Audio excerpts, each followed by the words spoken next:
Brought to you by Summercool. Pack कर दे summer cool. Summer cool cooler हवा ऐसी छोड़े पूरी फैमिली को ठंडक से जोड़े। समरकूल लाइफ बनाए वंडरफुल। अभी तक उन्होंने विचार कर लिया होगा, वो हमारे जाने के पहले या रास्ते में या वहाँ पहुँचने पर। नहीं तो सबकी बात तो हम रख ही रहे हैं, कोई हमको ऐसी बात नहीं है। हमारा कोई राजनीतिक मुद्दा नहीं है कि इसमें सिर दिखाना, सिर गिनवाना जरूरी हो। जो आ जाएगा हम समझेंगे कि यही इतने ही लोग सत्य के लिए इस समय घर से निकल सकते हैं। हमारे प्रति जो उन्होंने भाव व्यक्त किया वो पहली बार नहीं व्यक्त किया, इससे 2-3 बार पहले भी व्यक्त कर चुके इसी प्रसंग में, और वो एक जैसा है। जो उसने आरोप लगाए हैं उसको सिद्ध करना उसका काम है।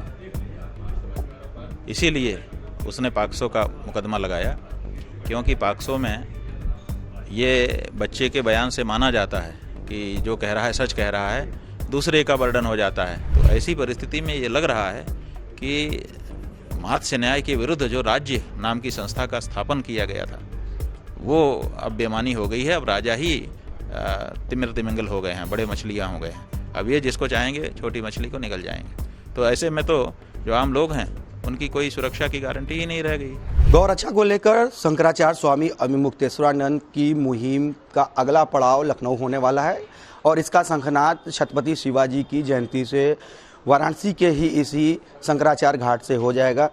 सीधे जानेंगे कि किस तरह की आगे की आपकी योजना है, कहाँ कहाँ होते हुए कहाँ से, क्योंकि सुनने में आ रहा है बीच में आपका ठहराव भी है, कुछ सभाएं आप करेंगे, फिर उसके बाद लखनऊ जाएंगे। गौ ब्राह्मणों के ऊपर यहाँ प्रहार हो रहा है, तो शिवाजी की याद की जाएगी, यहाँ की सरकार को और यहाँ के लोगों को उससे प्रेरणा मिले इसकी कामना की जाएगी। और परसों सवेरे हम लोग यहाँ से चिंतामणि गणेश जी की पूजा करके इच्छित फल प्राप्ति के वरदान के साथ संकट मोचन जाएंगे। इस समय गो ब्राह्मण और गुरु ब्राह्मणोपलक्षित जो सनातन धर्म है, हर सनातन धर्मी के ऊपर जो संकट आया हुआ है उसको दूर करने के लिए भगवान संकट मोचन जी से प्रार्थना की जाएगी, क्योंकि वो काशी के प्रत्यक्ष देवता हैं। तुलसीदास जी महाराज के द्वारा स्थापित होकर के तब से लेकर आज तक लोगों की मनोकामना पूरा कर रहे हैं, संकट हर रहे हैं। तो उनकी प्रार्थना करेंगे और उसके बाद यहाँ से आगे बढ़ेंगे। तो रास्ते में जौनपुर है, सुल्तानपुर है, रायबरेली है, इसी तरह से फिर आगे बढ़ेंगे। उन्नाव है, नैमिषारण्य है, उसके बीच के बहुत सारे और स्थान हैं। तो जिस रास्ते से जा रहे हैं वहाँ रास्ते में जगह जगह लोगों ने अनुरोध प्रार्थना की है कि हमारे यहाँ भी थोड़ी देर रुकिए, तो रुकते रुकाते बात करते पहुँच जाएंगे। लखनऊ में क्या होने वाला है, क्या आपको लग रहा है कि अनुमति मिलेगी या मिल चुकी है? क्योंकि अभी बीते दिनों भी कुछ वहाँ पे पहुँचे थे कथावाचक, उनको अनुमति नहीं मिली थी, तो इसको लेके क्या अभी स्पष्ट हुआ है? ऐसा है कि हम लोगों का तो शांतिपूर्ण कार्यक्रम है। 11 तारीख को मान्यवर कांशीराम स्मृति स्थल जो आशियाना में है, बड़ा मैदान है, उसी में हम लोगों ने लोगों को बुलाया है। तो हम लोग वहाँ पहुँचेंगे। जो अनुमति की प्रक्रिया है वो चल ही रही है। जो मैदान का पैसा है वो जमा किया जा चुका है, बाकी प्रक्रिया चल रही है। हमको लगता है कि अनुमति समय अनुसार मिल जाएगी, और हम लोग वहाँ पर जा कर के अष्टमी के दिन माने 11 मार्च को दोपहर 2:15 बजे विजय मुहूर्त में भगवान गोमय गणेश की पूजा करेंगे और गौ प्रतिष्ठा ध्वज की स्थापना करके उसी ध्वज के नीचे गौ माता के लिए लड़े जाने वाले धर्म युद्ध का शंखनाद करेंगे। यही कार्यक्रम। वहाँ आप लोग क्या चाहते हैं, सरकार से क्या अपेक्षा कर रहे हैं कि वो आए, उनका कोई प्रतिनिधि आए, या गौ माता को राजमाता दर्जा देने के लिए वहाँ आपको आश्वस्त करे? ऐसा है कि हम लोगों ने 2 मांग की थी आदित्यनाथ जी से कि आप अपने हिंदू होने के प्रमाण में ये 2 बात दीजिए। एक, गौ माता को राज्य माता, जो कि आप इस समय आपके अधिकार क्षेत्र में है। राष्ट्र माता तो नहीं कर सकते क्योंकि आप प्रदेश में मुख्यमंत्री हैं, आप राज्य में कर सकते हैं। तो राज्य में गौ माता को राज्य माता घोषित करिए, पशु सूची से उनको हटवा दीजिए। और दूसरी बात ये थी कि ये जो मांस का व्यापार आपके नेतृत्व में हो रहा है, शोभायमान नहीं हो रहा है। आप सन्यासी का गेरुआ कपड़ा पहनते हैं, अच्छा नहीं लगता है कि एक सन्यासी अपने नेतृत्व में गौ मांस का विक्रेता या मांस का ही विक्रेता बने। तो इसको बीफ निर्यात को बंद करिए। तो अब हम चाहते हैं कि अभी तक उन्होंने विचार कर लिया होगा, वो हमारे जाने के पहले या रास्ते में या वहाँ पहुँचने पर घोषणा कर दें ये दोनों बातों की। यही हम चाहते हैं, और क्या चाहते हैं। लेकिन महाराज जी, पहले भी आपके साथ हुआ है, इस आश्रम से आपको निकलने नहीं दिया गया है, पुलिस का पहरा लग गया था, तो वहीं हो सकता है कि इस बार भी इसकी पुनरावृत्ति हो या लखनऊ में आपको अनुमति न मिले, ऐसे परिस्थितियों में क्या करेंगे? ये ठीक है कि पूर्व अनुभव कई तरह के रहे हैं, लेकिन उन्हीं अनुभवों से हमने जाना है कि परिस्थिति आने पर ही निर्णय लेना चाहिए, पहले से क्या सोच लें, और दूषित कल्पना नहीं करनी चाहिए, अच्छी कल्पना करनी चाहिए। तो अभी हम यही कल्पना कर रहे हैं कि वो ऐसा करेंगे जैसा हम और पूरा हमारा समाज, हिंदू समाज चाहता है। कहाँ से अभी आपको सपोर्ट मिला है, समर्थन मिला? क्योंकि अभी अजय राय भी आए थे, अखिलेश यादव लगातार आपको सपोर्ट कर रहे हैं ट्विटर के जरिए अलग अलग सभाओं के जरिए। क्या लग रहा है कहाँ से समर्थन आपका संत समाज से और राजनीतिक गलियारे से? ऐसा है कि जब हमने ये लाइन खींची थी कि कौन उधर है कौन इधर है पहले स्पष्ट हो जाए, तो उसके बाद से बहुत सारे संतों महंतों के हमारे पास टेलीफोन आए कि हम आपके साथ हैं, हम आपके साथ हैं। इसी तरह से बहुत सारे नेताओं के भी जब घटना घटी थी तब आया था, बहुत सारा लोगों का पीड़ा आई थी कि हम पीड़ित हैं, हम बहुत दुखी हैं। जनता निरंतर आ ही रही है, कह ही रही है, तो जो आएगा स्वागत है, और नहीं तो सबकी बात तो हम रख ही रहे हैं, कोई हमको ऐसी बात नहीं है। हमारा कोई राजनीतिक मुद्दा नहीं है कि इसमें सिर दिखाना, सिर गिनवाना जरूरी हो। जो आ जाएगा हम समझेंगे कि यही इतने ही लोग सत्य के लिए इस समय घर से निकल सकते हैं, ठीक है, उतने से शुरुआत करेंगे युद्ध। आप बार बार मांग कर रहे हैं कि राजमाता का दर्जा दिया जाए, लेकिन कुछ दिनों पहले केशव प्रसाद मौर्य डिप्टी सीएम जब वाराणसी आए तो उनका कहना यह था कि जैसे विश्वनाथ को विश्व का नाथ दर्जा देने की मांग हो, उसी तरह लग रहा है कि गाय को राजमाता दर्जा देने की मांग उठाई जा रही है, और किसी की मजाल नहीं, औकात नहीं है कि गाय पर एक खरोच भी आ सके। और गाय के प्रति उन्होंने आस्था जाहिर की थी, आपको भगवान बताया था, और आपके स्वागत की भी बात लखनऊ में कही थी। ऐसा है कि हमारे प्रति जो उन्होंने भाव व्यक्त किया वो पहली बार नहीं व्यक्त किया, इससे 2-3 बार पहले भी व्यक्त कर चुके इसी प्रसंग में, और वो एक जैसा है। इसका मतलब है कि भारत की संत परंपरा और शंकराचार्य संस्था के प्रति उनके भाव ऊंचे हैं, ये तो परिलक्षित होता है। जहाँ तक गाय के बारे में बात है तो कहने में तो यही बात सदा उनकी पार्टी कहती रही है, तो उन्होंने पार्टी लाइन को दोहरा दिया है, लेकिन सच्चाई जो है वो अलग है। हमने आंकड़े पहले ही रखे थे, उसका जवाब अभी तक उत्तर प्रदेश की सरकार ने नहीं दिया है कि पिछली जो पशु गणना हुई है जिसमें गायों की भी संख्या गिनी गई, उसमें दूसरे राज्यों में गाय की संख्या बढ़ती हुई दिखाई दे रही है, उत्तर प्रदेश में घट गई है। तो गायों की संख्या निरंतर यहाँ पर बड़े पैमाने पर क्यों घट रही है? अगर इनको खरोंच लगाने की किसी की औकात नहीं है तो फिर कैसे ये संख्या यहाँ पे घटती चली जा रही है? इस बारे में भी उनको जवाब देना चाहिए। एक बार फिर आशुतोष जो ब्रह्मचारी है, या आशुतोष ही अगर जिसको कहें, जिसको आप हिस्ट्री सीटर आप लोग बार बार कह रहे हैं, तो इसने फिर एक बार आरोप लगाया है, कहा है कि आपका नार्को टेस्ट हो, और आपके वैवाहिक संबंधों का भी इस तरह का आरोप लगा डाला है।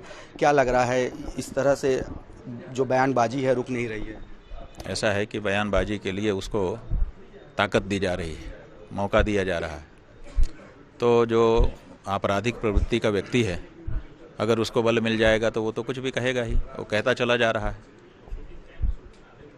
जो उसने आरोप लगाए हैं उसको सिद्ध करना उसका काम है, इसीलिए उसने पॉक्सो का मुकदमा लगाया, क्योंकि पॉक्सो में ये बच्चे के बयान से माना जाता है कि जो कह रहा है सच कह रहा है, दूसरे का बर्डन हो जाता है कि सिद्ध करे कि ऐसा नहीं हुआ। तो वो जानता है कि मैं जो आरोप लगा रहा हूँ बिना बच्चे का सहारा लिए उसको सिद्ध नहीं कर पाऊँगा, इसीलिए बच्चे को लेके आया, और वो बच्चा हमसे कभी जुड़ा नहीं, इस बात को अब वो एस्टेब्लिश नहीं कर पा रहा है। बच्चे का हमसे कोई कनेक्शन ही नहीं जोड़ पा रहा है, तो जब तक बच्चे का हमसे कोई कनेक्शन नहीं है तब तक बाकी सारी कहानी बेकार है। इसलिए अभी तो उसको इस बारे में ध्यान देना चाहिए, बाकी चीज़ें तो ठीक हैं। एक घोषणा हुई है 21 लाख रुपयों की राशि रखी गई, इनाम राशि, जो भी आशुतोष ब्रह्मचारी का नाक काट के लाएगा। दिनेश फलहारी करके एक महाराज है, शायद आप जानते होंगे उनको। हाँ, हमने अभी इसी प्रकरण में उनको भी जाना। वो श्री कृष्ण जन्मभूमि के लिए कार्य कर रहे हैं, जैसे ये कहता है वैसे ही वो भी कह रहे हैं, और वो कह रहे हैं कि कृष्ण जन्मभूमि के काम करते समय मैंने इसको जाना, ये व्यक्ति ऐसा है ऐसा ऐसा है। वो भी कह रहे हैं, जो सब जगह से जो बात आ रही है वही वो भी कह रहे हैं, और उन्होंने ये घोषणा की है, ये भी हमको मीडिया से ही पता चला। तो उन्होंने भावातिरेक में ये कहा होगा, ऐसा हम मानते हैं, क्योंकि हम लोग तो सभ्य समाज में किसी प्रकार की भौतिक हिंसा के पक्ष में नहीं हैं। हम नहीं चाहते हैं कि किसी को कोई शारीरिक क्षति पहुंचाई जाए। तो हम समझते हैं कि उनका भी ऐसा आशय नहीं होगा। केवल अपने मन की भावना को अभिव्यक्त करने के लिए कि ये सनातन धर्म की नाक को काटने की कोशिश कर रहा है, इसकी नाक काट ली जाए, ऐसा कह दिया होगा। इससे ज़्यादा उसका तात्पर्य नहीं। महाराज, एक अंतिम सवाल है। जैसा कि ईरान पर इजराइल और अमेरिका मिलकर लगातार हमले कर रहा है, अभी अखिलेश यादव ने भी जिस स्कूल में 165 छात्राएं बमबारी में मारी गई हैं उसकी भी बड़ी आलोचना की है, और इसे कहीं ना कहीं जो जिनेवा संधि है उसका कहीं ना कहीं अवहेलना बता रहे हैं। लगातार वहाँ लोग मर रहे हैं, क्या कहेंगे, आपका क्या दृष्टिकोण है इसको लेकर? देखिए, हम लोगों ने यही सुना था कि राज्यों की स्थापना मात्स्य न्याय के विरुद्ध हुई है। मात्स्य न्याय का मतलब होता है कि समुद्र में बहुत सारी मछलियाँ होती हैं, कुछ बड़ी मछलियाँ, कुछ छोटी मछलियाँ। बड़ी मछलियों के पास बड़ा शरीर होता है, बड़ी ताकत होती है, तो वो क्या करती हैं कि अपने पोषण के लिए छोटी मछलियों को निगल जाती हैं। तो ऐसा ही समाज में भी हो रहा था किसी समय। जिसके पास शक्ति ज़्यादा होती थी वो निर्बल को निगल जाता था। तो इसके लिए राजा स्थापित हुआ, राज्य व्यवस्था आई कि निर्बल को संरक्षित करेंगे, कोई भी सबल व्यक्ति निर्बल के प्रति अत्याचार नहीं कर सकता। अब राज्य ही निर्बलों के पक्ष में नहीं खड़ा हो रहा है, सबल है और अपनी सबलता को आगे रखते हुए किसी भी निर्बल को निगल जा रहा है। अमेरिका के पास ताकत हो गई है तो वो किसी देश में घुस जाता है रात को और वहाँ के चुने हुए, वहाँ की जनता के द्वारा निर्वाचित राष्ट्रपति को उठा करके लेके चला जाता है। कोई कुछ नहीं बोलता, पूरा विश्व मौन रह जाता है। अब ईरान में इसी तरह से वहाँ के निर्वाचित जो पदाधिकारी हैं उनको मार लेते हैं, अपने मन की सरकार स्थापित कर देते हैं। और ये सब करने में अगर नागरिक भी मारे जाएं, यहाँ तक कि महिलाएं और बच्चे तक मारे जाएं, कोई फर्क नहीं पड़ता है। विश्वव्यापी कोई उनकी निंदा भी नहीं होती है। भारत भी अब दृढ़ता से नहीं बोल पा रहा है। भारत की सरकार ही कम से कम ये बात उठाती, लेकिन भारत की सरकार भी दब गई है।